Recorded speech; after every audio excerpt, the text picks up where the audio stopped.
இந்த சென்னையினுடைய நகரமைப்பே சரியில்லை.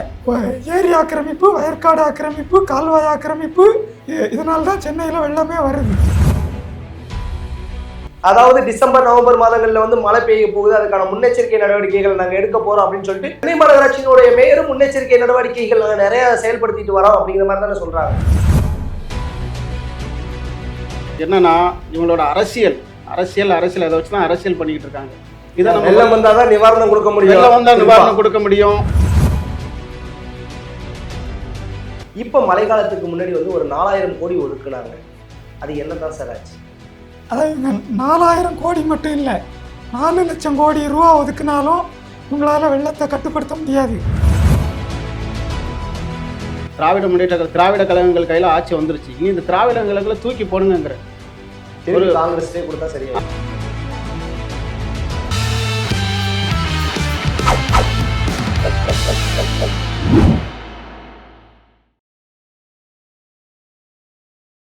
ஜெம் தொலைக்காட்சி நேயர்களுக்கு வணக்கம். இன்றைய சிறப்பு நேர்காணலில் நம்மளுடன் மூத்த பத்திரிகையாளர் பச்சைமால் சார் மற்றும் முத்துகணேஷ் சார் இணைந்துள்ளார்கள். அவரிடம் அரசியல் சார்ந்த பல கேள்விகளை முன்வைப்போம். சார் வணக்கம், எப்படி இருக்கீங்க? சார் வணக்கம், நல்லா இருக்கும் சார். சென்னையில் தொடர்ச்சியாக மழை எந்த வருடம் வந்தாலும் இந்த வெள்ளமானது உருவாகிறதுக்கான காரணம் என்னன்னு நினைக்கிறீங்க? தமிழ்நாட்டிலேயே வடகிழக்கு பருவமழை அதிகமாக பெய்யக்கூடிய மாவட்டம் சென்னை.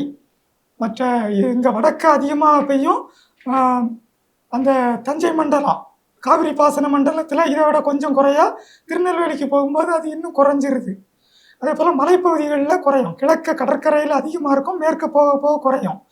அப்போ சென்னையில் அதிகம் பெய்யக்கூடியதாக இருக்கிறதுனால தான் இங்கே எங்கே பார்த்தாலும் செங்கல்பட்டை வந்து ஏரி மாவட்டம்பாங்க. நிறைய ஏரிகள். வேளச்சேரியே இப்போ வந்து ஏரி மாவட்டம். ஊர் பேரில் ஏரி இருக்கும், ஓட்டேரி, அப்படி ஏரின்னே வரும், முகப்பேரி, ஏரின்னே இருக்கும். ஏரி, தாங்கல், குளம், காரணினா குளம் தான். அது காரணிங்கிறது குளம் தான். இப்படி ஊர்கள் இருக்கும். ஒரு குளத்து நிறைஞ்சு அடுத்த குளத்துக்கு இப்படி தான் இருந்திருக்கு. அந்த கட்டமைப்பை இந்த நகரமயமாக்கல் அது வந்து சீரழிச்சிட்டு குளத்து வயக்காட்டை வீடு கட்டுதாங்க. அப்போ குளத்து தண்ணிக்கு தேவையில்லாமல் போயிடுது. அந்த குளத்துக்கு உட்பக்கமும் கட்டுதாங்க, அங்கே தண்ணி வீட்டை முக்குது. அப்போ குளத்தையே கரையை வெட்டி தண்ணியை கீழே வச்சிருந்தாங்க. அந்த தண்ணி ஊருக்குள்ளே தான் வரும். இதுதான் சென்னையினுடைய வெள்ளத்துக்கு முதல் காரணம். ஏரி ஆக்கிரமிப்பு, வயற்காடு ஆக்கிரமிப்பு, கால்வாய் ஆக்கிரமிப்பு, இதனால தான் சென்னையில் வெள்ளமே வருது. ஓகே சார், முத்துகணேஷ் சார் நீங்க சொல்லுங்க, சென்னைக்கு குறிப்பா வெள்ளம் வரதுக்கான காரணம் என்னன்னு நினைக்கிறீங்க நீங்க? காரணம் சார் சொன்ன மாதிரி ஆக்கிரமிப்பு தான் காரணம். ஆனால் நம்ம அரசாங்கம் ஏன் அதில் எந்த ஒரு அரசாங்கம் ஆட்சிக்கு வந்தாலும் சரி, எவ்வளவோ டெக்னாலஜி வளர்ந்து போச்சு, எந்த ஒரு கட்சி ஆட்சிக்கு வந்தாலும் அதை வந்து ஏன் அதை தடுக்கைக்கான ஒரு நடவடிக்கை, அதாவது என்ன வெள்ள தடுப்பு நடவடிக்கைகளை ஏன் ஈடுபட முடிக்கிறாங்க ஒழுங்கா? அதுக்கான நிதிகள்லாம் ஒதுக்குறாங்க, சட்டசபையை கூட்டுறாங்க, நிதி ஒதுக்குறாங்க, சட்டங்களை போடுறாங்க, அதுக்கான ஆள்கள் அதிகாரிகள்லாம் நியமிக்கிறாங்க. ஆனால் வந்து அந்த செயலில் வந்து கரெக்டாக எந்த ஒரு ஆட்சி, எந்த கட்சி ஆட்சிக்கு வந்தாலும் அதை நடைமுறைப்படுத்துறதில்லை. எனக்கு தெரிஞ்சு கடைசியாக காமராஜருக்கு பிறகு இங்கே வந்த முதலமைச்சர்கள் யாருமே சரி அதுக்கு ஒரு சரியான ஒரு நடவடிக்கைகள் எதுவுமே எடுக்கலை. Okay sir. சார் அந்த குறிப்பா வந்து இந்த மழைக்கு முன்னாடி வந்து முன்னெச்சரிக்கை நடவடிக்கைகள்லாம் எடுப்பாங்க இல்லையா? நம்ம தமிழகத்திலேயே முன்னெச்சரிக்கை நடவடிக்கைகள்லாம் நிறைய எடுக்கிறாங்க. முன்னெச்சரிக்கை நடவடிக்கைகள் எடுத்தும் ஏன் அது வந்து சரியான ஒரு விஷயத்த காட்ட மாட்டேங்குது? ஏன் வந்து மழைநீர் தேங்குது? இது ஒரு பழமொழி சொல்லுவாங்க, வருமுன் காப்பது நலம், வெள்ளம் வரும் முன்னே அணை கோல வேண்டும் என்று. இங்கே வடகிழக்கு அதாவது தென்மேற்கு பருவமழை கோயம்புத்தூர், தேனி, திருநெல்வேலி, அந்த கன்னியாகுமரி மாவட்டத்தில் பெய்யும். வடகிழக்கு பருவமழையால் தான் சென்னையில் வெள்ள பாதிப்பு வரும். அது 3 மாதம் தான், அக்டோபர், நவம்பர், டிசம்பர். மீதி 9 மாதங்கள் இருக்கு இவங்க முன்னேற்பாடுகளை செய்ய மாட்டாங்க. முன்னெச்சரிக்கை என்று இவர்கள் சொல்வதெல்லாம் பின்னெச்சரிக்கை தான். வெள்ளம் வந்த பிறகுதான் போய் அங்கே போய் நிற்குது, இங்கே போய் நிற்குது. அந்த 9 மாதங்களும் எந்த பணியுமே செய்வது கிடையாது. செப்டம்பர் மாதம் தொடங்கி அக்டோபர், நவம்பரில் கிடந்து திணறிக்கிட்டு கால்வாய் பணிகளை முழுமையாக முடிக்க முடியாமல் இருக்காங்க. இங்கே முன்னெச்சரிக்கை நடவடிக்கையே இல்லை. வந்தபின் துன்பப்படுவது தான் சென்னையில் நடக்குது. ஆனால் முன்னெச்சரிக்கை நடவடிக்கைன்னு பல விஷயங்களை பண்ணுறாங்களே சார். பல வேலைகள் நடக்குது, பல இடங்கள்ல பள்ளங்கள் தோண்டப்படுது. இது மாதிரி முன்னெச்சரிக்கை நடவடிக்கைகள்லாம் எடுக்கிறாங்க.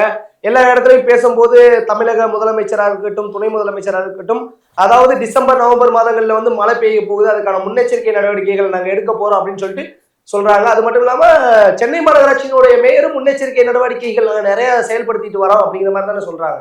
இப்போ நிலவியல் அமைப்பு, நீங்கள் தமிழ்நாட்டின் நிலவியல் அமைப்பை பார்த்தா எல்லா ஆறுகள் ஓடைகளுமே மேற்கிலிருந்து தோன்றி கிழக்கு நோக்கி கடலில் கலக்கும். அதுதான் இங்கேயும் அது போல் இருக்குது. இதில் இன்னொன்று புரிந்து கொள்ளக்கூடியது, மலையிலிருந்து வரக்கூடிய ஆறு இங்கே இல்லை. அது பாலாறு, தென்பெண்ணை, காவிரி, வைகை, தாமிரபரணி இவை தான் மலையிலிருந்து வரக்கூடியது. இந்த சென்னையில் பாயக்கூடிய 2 ஆறும் இந்த பேராற்றுக்கும் இங்கே இடைப்பட்ட பகுதியில் இருந்து வரக்கூடிய ஏரிகளில் இருந்து வரக்கூடிய நீர், சொல்லப்போனால் ஒரு ஓடைகள் போல தான். இந்த ஆறு வந்து ஒரு வடிநிலம். ஊர்களில் பார்த்தாலே ஒரு 2 கிலோமீட்டருக்கு 3 கிலோமீட்டருக்கு ஒரு ஓடை இயற்கையாகவே இருக்கும். இங்கேயும் அப்படி இருந்தது. அதையெல்லாம் இவர்கள் தூர்த்து அரிச்சு மறிச்சு வீட்டை கட்டி, இந்த சென்னையினுடைய நகரமைப்பே சரியில்லை. நகர திட்டமிடல் வெள்ளைக்காரர்கள் காலத்தில், ஆங்கிலேயர் காலத்தில் செம்மையாக இருந்திருக்கு. அதனால பழைய குடியிருப்புலெல்லாம் இப்போ ஒரு 10 ஆண்டு வரைக்கும் பழைய குடியிருப்புகள் எல்லாம் வெள்ள பாதிப்பு வரலை. இப்போ பாதாள சாக்கடை, வெள்ள நீர் வடிகால் அப்படின்னு இவர்கள் போட தொடங்கி இந்த வெள்ளம் வரும் பகுதியிலிருந்து கொண்டு வெள்ளம் வராத பகுதி வழியாக கொண்டு கடலுக்கு கொண்டு போகிறாங்க. அது இங்கேருந்து போகிற வெள்ளம், அந்த வெள்ளம் இயற்கையிலே வராத பகுதி, மணற்பாங்கான பகுதியில் மூடியை திறந்துக்கிட்டு புடைச்சி அங்கேயும் வெள்ளக்காடு ஆக்கிட்டு. அதுதான் இப்போ இவர்கள் செய்த சாதனை. Okay sir. முத்துகணேஷ் சார், நீங்கள் சொல்லுங்கள் இந்த முன்னெச்சரிக்கை நடவடிக்கைகளை பற்றி. எல்லாமே ஒரு கபட நாடகம். முன்னெச்சரிக்கை நடவடிக்கைங்கிறது எல்லா ஒரு அதிமுகவாக இருக்கட்டும், திமுகவாக இருக்கட்டும், இவங்க ஆட்சி காலத்துல இருந்தால் அவங்க எதிர்கட்சியாக இருப்பாங்க, அவங்க ஆட்சி பண்ணாங்கன்னா இவங்க எதிர்கட்சியாக இருப்பாங்க. 2 கட்சி தானே மாறி மாறி ஆடுறாங்க. ஆமாம். ஆனால் கேளுங்க சார், ஆனால் வந்து இவங்க வந்து அந்த முன்னெச்சரிக்கை நடவடிக்கைன்னு இவங்க பண்ணுறது எல்லாமே என்னமோ ஒரு ஃபோட்டோ ஷூட்டோ ஒரு வீடியோ எடுக்கிற மாதிரி தான் இருக்கும். நல்லா பாருங்க, ஏன் இது தீர்வு காண முடியாதா? தீர்வு காண முடியாத அளவுக்கு ஒரு பெரிய விஷயமா? மழையை சார் சொன்ன மாதிரி ஆறு இங்கே இல்லை. மழை வர்றது இயற்கை, மழையை நம்ம தடுக்க முடியாது, இயற்கையோட இது, அதை நம்ம ஒன்றுமே பண்ண முடியாது, வரதான் செய்யும். அதை தடுக்க முடியாத அளவுக்கு எவ்வளோ டெக்னாலஜி, உலகத்தால் கூகுள்லேயே சிஇஓ நம்ம தமிழர் தான் இருக்காரு, நம்ம தமிழ்நாட்டை சேர்ந்தவங்க தான் இருக்காங்க. எவ்வளோ டெக்னாலஜி வளர்ந்துங்கிறோம், எவ்வளோ பேருக்கு ஹெல்ப் பண்ணதுக்கு தயாராக இருக்குங்கிறோம். இதை பண்ண முடியாதா? இதை பண்ணுறதுக்கு என்ன உங்களுக்கு இருக்குது? என்னன்னா இவங்களோட அரசியல் அதை வச்சு தான் அரசியல் பண்ணிக்கிட்டு இருக்காங்க. இதை நம்ம வெள்ளம் வந்தாதான் நிவாரணம் கொடுக்க முடியும், வெள்ளம் வந்தா நிவாரணம் கொடுக்க முடியும். சார் சொன்ன மாதிரி எவ்வளோ பண்ணலாம். குறிப்பிட்டு சொல்லியிருக்காங்க. நீங்க இப்போ ஆங்கிலேயரை நம்ம வெளியேற்றிருக்கே வேண்டாம், இப்போ ஆங்கிலேயரே ஆட்சி பண்ண வச்சிருந்திருக்கலாம் போல இருக்கு, அப்படிதான் தோணுது. ஏன்னா இவங்க வந்து கரெக்டாக ஆங்கிலேயர் ஆட்சி போனதுக்கு அப்புறமா இவங்க பண்ணதில்லை, காமராஜருக்கு அப்புறமா இவங்க பண்ணதில்லை, எல்லாமே எந்த ஒரு நடவடிக்கையுமே சரியாக எடுக்கலை. ஏன்னா கரெக்டாக ஒரு வடிகால், ஒரு கரெக்டான ஒரு இது பண்ணலாம், ஒரு செயல் திட்டங்களை கரெக்டாக வகுக்கலாம். ஏகப்பட்ட இன்ஜினியரிங் முடிச்சவங்க ஏகப்பட்டே இருக்கிறாங்க, வேலை இல்லாமல் இருக்காங்க சார். ஆமாம், வேலை இல்லாமல் ஏகப்பட்டே இருக்கிறாங்க. அவங்கள கரெக்டாக பயன்படுத்தலாம். இந்த ஆட்சியாளர்கள் பண்ணுறது தான், வேற எதுவுமே இல்லை. இந்த ஆட்சியாளர்களோட ஊழல் தான், ஊழல் லஞ்சம் இதுதான் காரணம், வேற எதுவுமே இல்லை. Okay sir. சார், இப்போ கடந்த ஆண்டு அதற்கு முன்னாடி வந்ததெல்லாம் ஓரளவுக்கு நம்ம பேலன்ஸ் பண்ணி ஓகே கடந்து வந்துட்டோம் அப்படியே. இப்போ மழை காலத்துக்கு முன்னாடி வந்து ஒரு 4000 கோடி ஒதுக்குனாங்க. அது என்ன தான் சார் ஆச்சு? அதாவது 4000 கோடி மட்டும் இல்லை, 4 லட்சம் கோடி ரூபா ஒதுக்குனாலும் இவங்களால வெள்ளத்தை கட்டுப்படுத்த முடியாது. ஆண்டாண்டு மழை பெய்துக்கிட்டு தான் இருக்குது. இப்போ பருவநிலை மாற்றத்தால் முன்னை விட அதிகமாக பெய்யுது. அதே போல் முன்னே இருந்ததை விட வடிநிலம் மிக குறைவாக இருக்குது, வடிகால்களும் வடிநிலமும் குறைவாக இருக்குது. அதே போல் கால்வாய் மட்டும் இல்லை, இவங்க ஆற்றையே ஆக்கிரமிக்காங்க. பார்த்தா காக்கிநாடா, ஆந்திரத்தின் காக்கிநாடாவிலிருந்து விழுப்புரம் மாவட்டம் மரக்காணத்து வரைக்கும் ஒரு காலத்தில் கடற்கரைக்கு இணையாக ஒரு கால்வாய் வெட்டினாங்க.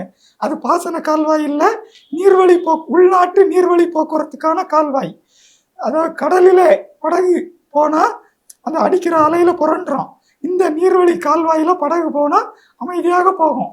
அப்போ அதிக போக்குவரத்து செலவு இல்லாமல் கனமான பொருட்களை, செங்கல், மணல் அல்லது மக்கள், நெல், உப்பு எதனாலும் மிக குறைந்த செலவில் போக்குவரத்து செய்ய முடியும். அதற்காக வெட்டப்பட்ட கால்வாய்.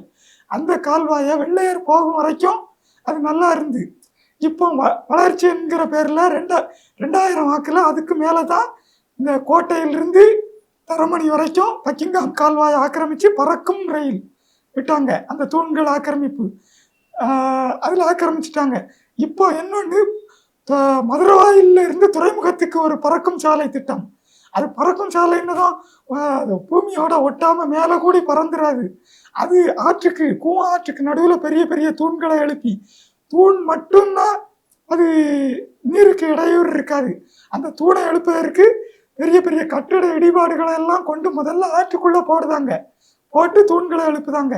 திரும்ப அகற்றுவாங்களா என்னன்னு தெரியல. அப்ப இயற்கையாகவே இருக்கக்கூடிய ஆற்றை கட்டிட இடிபாடுகளை கொண்டு தூர்த்து அது தண்ணீர் போவதற்கு இடையூறு செய்தாங்க. உலகத்துல எங்கும் இல்லாத அளவு முதல்ல ஆறு அகலம் குறையும், அது கழிமுகத்தை நோக்கி போக போக விரியும். ஆனா சென்னையில் உள்ள ஆற்றை நீங்க பார்த்தா மேற்கு அதிகமா இருக்கும், ஊரை நோக்கி வர வர சுருங்கிக்கிட்டே வரும். அது கூவமாறும் சரி, அடையாறும் சரி, அது ஆக்கிரமிப்பை இடிக்கிறதுல இறக்கமே காட்டாம இடிக்கணும் அரசு. ஆனா இங்கே அரசு இறக்கம் காட்டுது. யார் மேலன்னா ஏழைகள் மேல இறக்கம் காட்டாது, இடிச்சு தூக்கி அள்ளி போட்டுருதாங்க. பணக்காரர்களுக்கு இறக்கம் காட்டுது. எங்க பார்த்தாலும் பெரிய அடுக்குமாடி கட்டடங்கள், பெரிய பணக்காரர்களுடையது, பெருநிறுவனங்களுடைய கட்டடம் இடிக்கப்படலை. அதை நீங்க ஆற்றங்கரை ஆட்சியில் இருக்கும்போது அதை கட்டுறாங்க. சார் சொல்ற அந்த குடியிருப்பா இருக்கட்டு, கம்பெனிகளா இருக்கட்டும், பெரிய பெரிய நிறுவனங்களா இருக்கட்டும், இவங்க ஆட்சியில தானே இருக்கிறாங்க. இவங்க ஆட்சியில இருக்கும்போது தானே கட்டுறாங்க. ஏப்பா நீ ஆக்கிரமிப்புல கட்டி இந்த இடத்துல கட்டக்கூடாதுன்னு தடுக்கலாம் இல்லையா? இப்ப குறிப்பிட்டு ஒரு சில இடங்கள்ல அந்த சாலை ஓரங்கள்ல வீடு கட்டி தங்கி இருப்பாங்கல்ல சார். இப்ப அங்க இப்போ ஒரு 100 அடி சாலை இருக்குன்னா நாங்க அதை விரிவுபடுத்த போறோம் அப்படின்னு அந்த சாலை ஓரங்கள்ல இருக்கக்கூடிய சின்ன சின்ன குடியிருப்புகளை எல்லாம் நகர்த்துவாங்கல்ல. ஆனா அந்த மாதிரி இருக்கும்போது இந்த மாதிரி நம்ம மழை வெள்ளத்துல தண்ணீர் தேங்குது, இந்த தண்ணீர் நம்ம போகணும். அப்ப அந்த கால்வாய் சீரமைக்கும் போது அங்க இருக்கக்கூடிய அகற்றுறது தப்பு இல்லையே, வீடுகளையோ இருக்கட்டும் அலுவலகங்களையோ இருக்கட்டும், அகற்றுறது தப்பு இல்லையா? அதையா முயற்சி செய்ய மாட்டேங்கிறாங்க தமிழக அரசு? அதுதான் அந்த பெருமளவு கோடிக்கணக்கான அளவு ரூபாய் கையூட்டு வாங்கி கொண்டு அதற்கெல்லாம் அனுமதி கொடுத்துருக்காங்க. அல்லது அனுமதி இல்லாமல் கட்டின பிறகு அதை இடிக்காமல் இருக்கிறதுக்கு கோடிக்கணக்கான ரூபா கொடுக்குறாங்க. சொல்லப்போனால் 30,000 ரூபா 40,000 ரூபா சம்பளம் வாங்க. இந்த டிடிசிபின்னு இங்கே ஒன்று, department of town and country planning, நகர் ஊரமைப்பு திட்டமிடல் அப்படின்னு ஒரு துறை இருக்குது தமிழ்நாட்டுக்கு. எங்கெங்கனாலும் நீங்கள் ஒரு குடியிருப்பு அமைக்கணும்னா அவங்ககிட்ட ஒப்புதல் வாங்கணும். அது சென்னைக்கு சிஎம்டிஏ, சென்னை பெருநகர வளர்ச்சி குழுமம், இதுபோல் தமிழ்நாட்டுக்கு டிடிசிபி. இந்த துறையில் 30,000 40,000 சம்பளம் வாங்குதவங்க தன்னுடைய வாழ்நாளை தான் கழிக்க முடியும், வாழ்க்கை செலவை தான் செய்ய முடியும். ஆனால் இந்த 30,000 40,000 சம்பளம் வாங்குதவங்க இன்னைக்கு 100 கோடி 200 கோடிக்கு அதிபதியாக இருக்காங்க. அது நீங்கள் அங்கே போய் கேட்டால் விசாரிச்சா தெரியும் யார் யாரெல்லாம். அப்போ ஒரு டி பிரிவில் வேலை செய்த ஒரு அலுவலருக்கு 100 கோடி 200 கோடி ரூபா சொத்து சேர்க்க முடியுதுன்னா, அதே துறையில் ஏ பிரிவு சி பிரிவில் ஏ பிரிவு பி பிரிவில் இருக்கவங்கலாம் எவ்வளவு வாங்கியிருப்பாங்க. அதனுடைய விளைவுகள் தான் இந்த ஆக்கிரமிப்பு, வெள்ளம், அது வடிய முடியாத நிலைமை, இதெல்லாம். சார் அது பச்சைமால் சார்ட்ட ஒரு கேள்வி வச்சா அவங்க எவ்வளவு பெரிய விளக்கம் கொடுத்துருக்காங்க. நீங்க சொல்லுங்க சார், இந்த 4,000 கோடி ஒதுக்குனாங்களே, ஏன் திருப்பி இந்த மழைநீரானது தேங்குது? அதற்கான ஏற்பாடுகள் முன்னேற்பாடுகள் எல்லாமே செஞ்ச அப்படிங்கிறது நம்ம செய்தித்தாள்கள்லையும் பல ஊடகங்கள்லையும் நம்ம பார்த்துருப்போம், ஓகேங்களா? ஆனா இருந்தும் இப்பானது 3 நாட்கள் பெய்த மழையிலே இவ்வளவு மழை நீர் தேங்கி இருக்கு. ஏன்னா 4,000 கோடியை ஒதுக்கிட்டாங்க. எங்க ஒதுக்கிட்டாங்க சார்? அவங்க ஒதுக்கிட்டாங்க, அவ்வளவுதான். யார் ஒதுக்குனாங்களோ அவங்க ஒதுக்கியிருப்பாங்க. ஏதாவது ஒரு நடவடிக்கை இருக்கா பார்த்துருக்கீங்களா? எங்கேயாவது ஒரு இடத்துல ஒரு சின்ன மழை தான் பெஞ்சிருக்கு, பெரிய மழைலாம் ஒன்றும் சொல்கிற மாதிரி இல்லை. பெரிய மழை, மக்கள் வெளியே வர முடியாத அளவுக்கு பெரும் வெள்ளம், வீட்டை விட்டு வெளியேற வேண்டாம், மத்திய அரசு ஹெலிகாப்டர் அனுப்பி ஆட்களை தூக்கிச்சு உணவு கொடுத்துச்சுக்கிற அளவுக்கான ஒரு வெள்ளம் கிடையாது. இதுக்கே இப்படி இருக்குன்னா அப்போ இந்த 4,000 கோடி எங்கே? நம்ம மக்கள் புரிஞ்சுக்கிடணும், மக்கள் புரிஞ்சு மாற்றத்தை விரும்பணும். காங்கிரஸ் ஆட்சி சுதந்திரம் அடைஞ்ச பிறகு, காங்கிரஸ் ஆட்சிக்கு பிறகு திராவிட கழகங்கள் கையில் ஆட்சி வந்துருச்சு. இனி இந்த திராவிட கழகங்களை தூக்கி போடுங்கிற ஒரு காங்கிரஸ்டே கொடுத்தா சரியா? காங்கிரஸ் கொடுக்கணும் இல்ல, அதுதான் கூட்டணியில இருக்க. நான் என்ன சொல்றேன், தமிழக புதுசாக வந்திருக்க தமிழக வெற்றி கழகத்துக்கு ஒரு வாய்ப்பு கொடுத்து பார்க்கலாம்.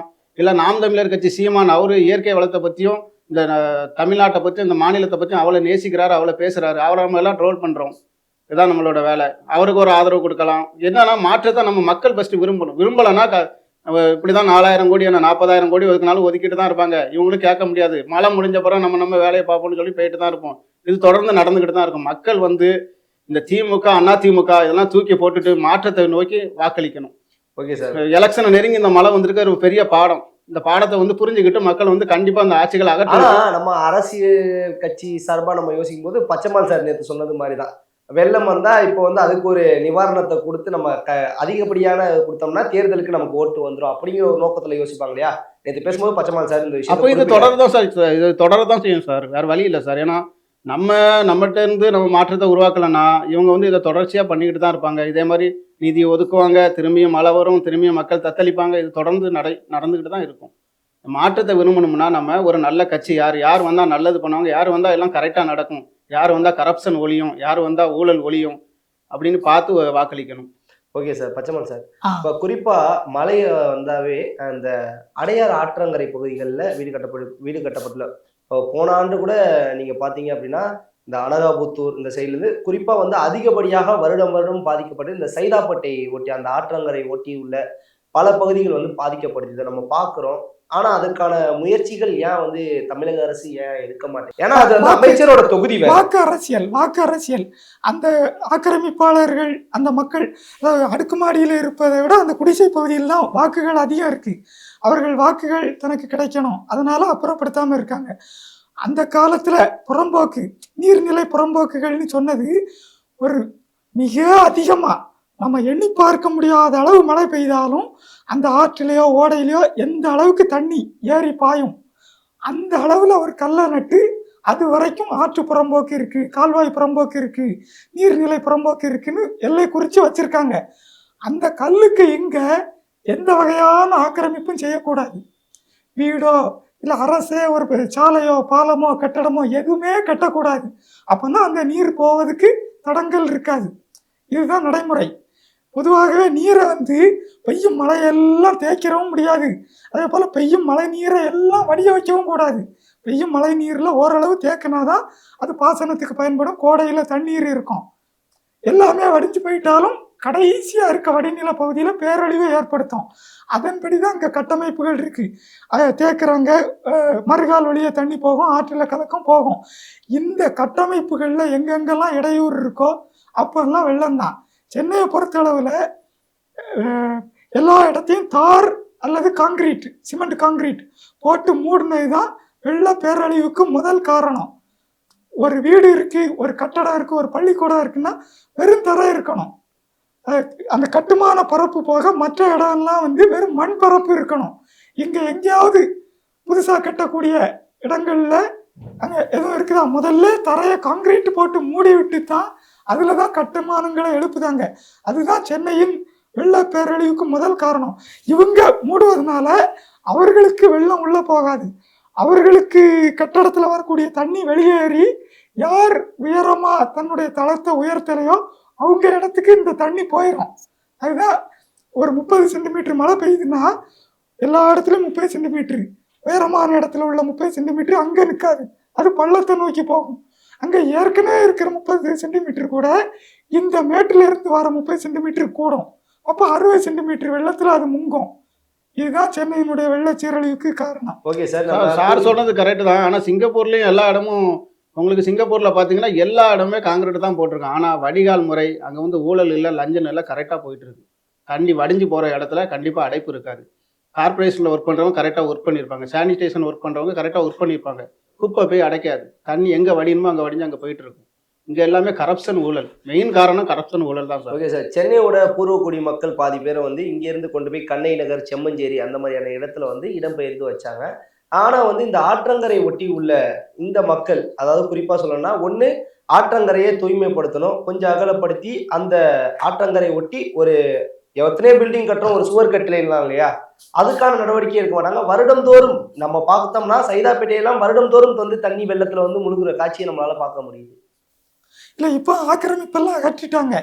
அந்த ஆற்றங்கரையில் இருந்த குடிசை பகுதிகள் மொத்தமும் இடித்து அகற்றியாச்சு, அவர்களுக்கு மாற்று இடமும் கொடுத்தாச்சு.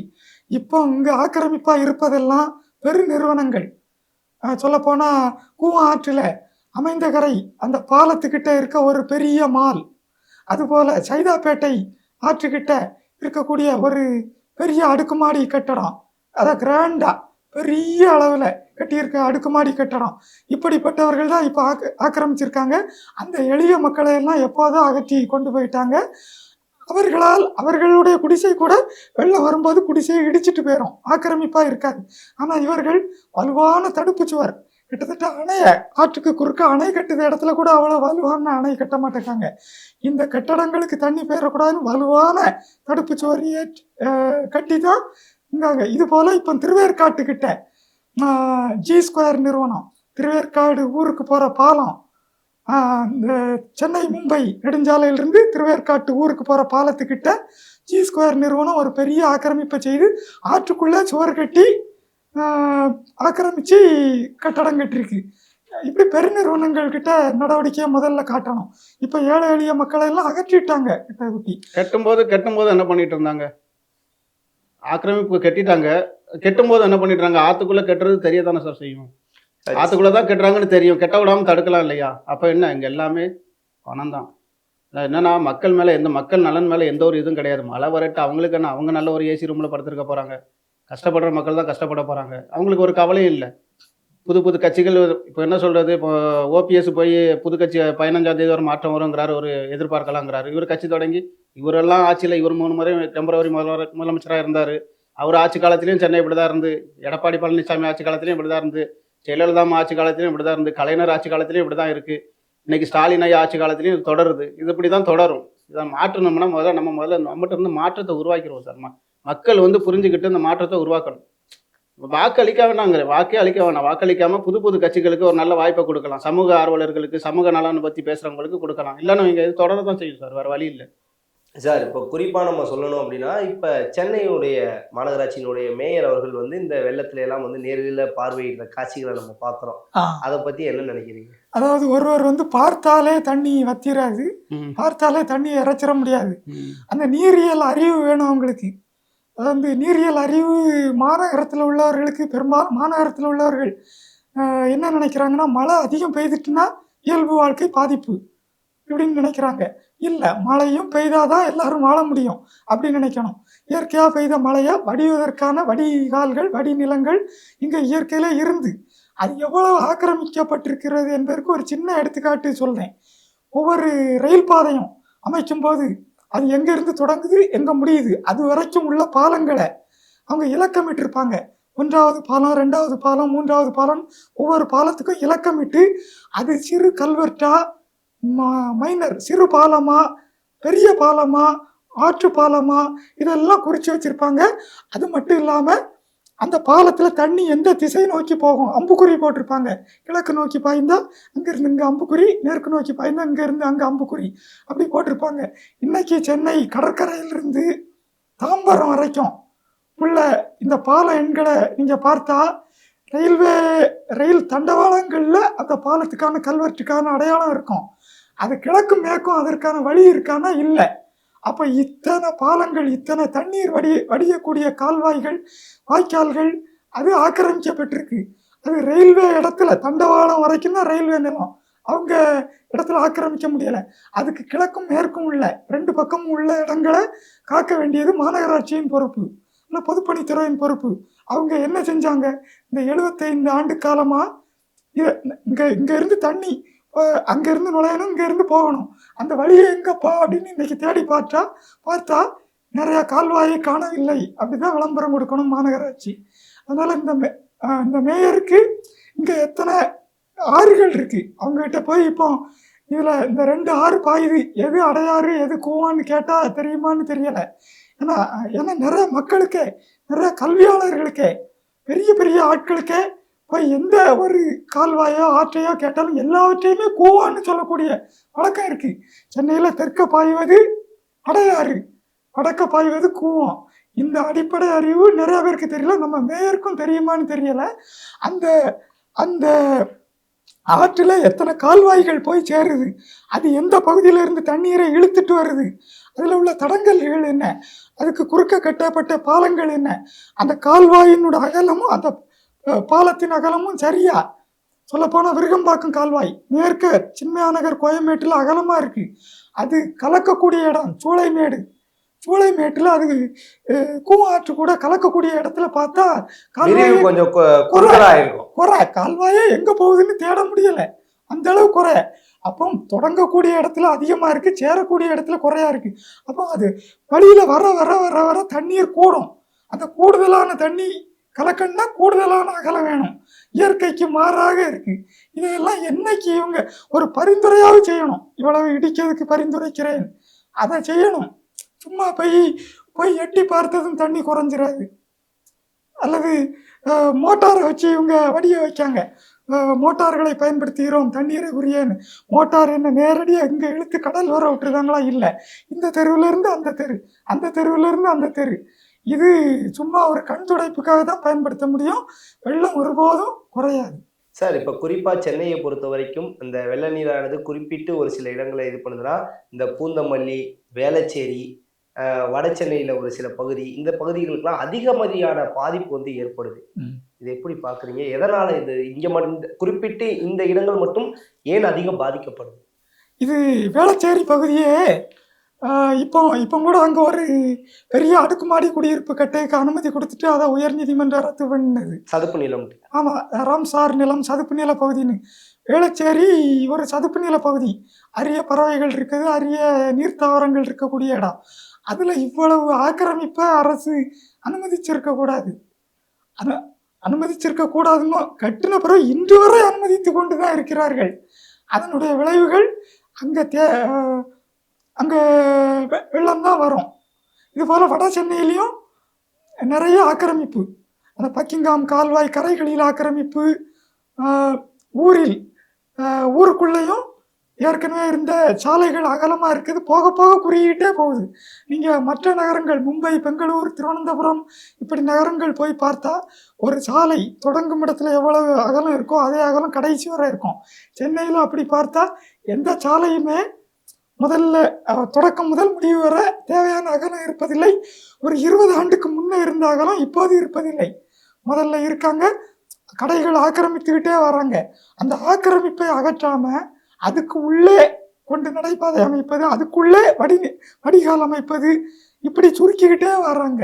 இது சாலைக்கு மட்டும் இல்லை, நீர்வடி கால்வாய்களுக்கும் அதுதான் கதி. அதனால தான் வெள்ளம் அதிகமாக வருது. உங்களோட நிறைவான கருத்து சார்? சார்,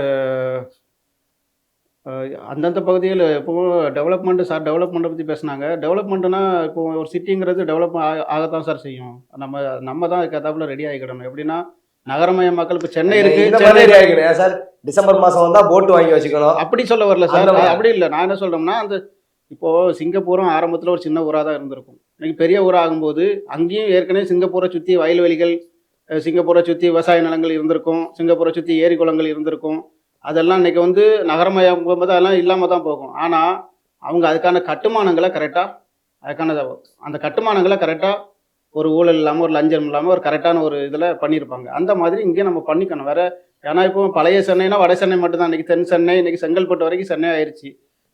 நகரத்தை நோடி மக்கள் இந்த வேலை வாய்ப்பு தேடி வரும்போதோ, ஒரு நகரம் முன்னேறும் போதோ அது வந்து விரிவாகத்தான் செய்யும். ஆனால் நம்ம அதுக்கான ஏற்பாடுகளை ஒரு ஊழல் இல்லாமல், லஞ்சம் இல்லாமல், கரெக்டாக ஒரு முறையாக என்னென்ன செய்யணுமோ அதை கரெக்டாக செஞ்சிட்டோம்னா இல்லை எந்த ஒரு இதுவுமே இருக்காது சார். எந்த ஒரு பாதிப்புமே இருக்காது.